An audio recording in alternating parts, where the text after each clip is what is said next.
Ashwin, a very good morning to you. You know, this is an unprecedented constitutional crisis that Sri Lanka is facing.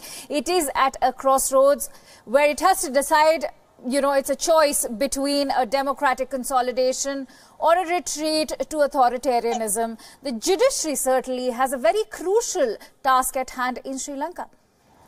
Good morning, Akanshka. Yes, of course, indeed, because yesterday civil society members, activists and politicians alike sought the intervention of the Supreme Court as their last refuge, and 12 fundamental right petitions claiming President Maithripala Sirisena's decision to dissolve parliament was unconstitutional. So in an unprecedented move, one of the three members of the Elections Commission, Dr. Hool, was also among those who filed petitions, and the bench was comprised with three members of the Supreme Court judges, and they all claimed Sirisena's move to dissolve parliament was illegal, and the country's political crisis entered yet another phase with Sirisena's sudden move to dissolve parliament days before his new prime minister was to show majority in the House. And activists and politicians flocked to Supreme Court yesterday to see what's going to happen, and the House was full, and we are looking forward to see what Supreme Court has to say when it meets this morning. Right. Ashwin, is the apex court in Sri Lanka expected to address the legality of these snap elections announced by Sirisena?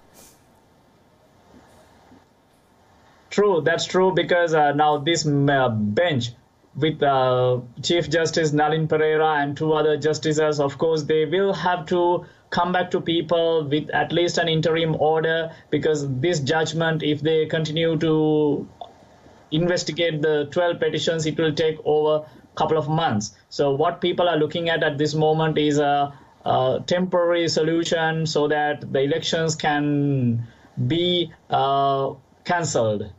All right. And the previous status quo to be reinstalled. Right, status quo to be reinstalled. Also, my last question to you, Ashwin, is what are the possibilities of a Supreme Court order being heeded by Rajapaksa and President Sirisena? Well, this was discussed yesterday at Sri Lanka civil society meeting, and whereas the gathering was welcomed by most people, and they discussed what could be the consequences if the Supreme Court judgment goes in favor of Mahinda Rajapaksa and Maithripala Sirisena.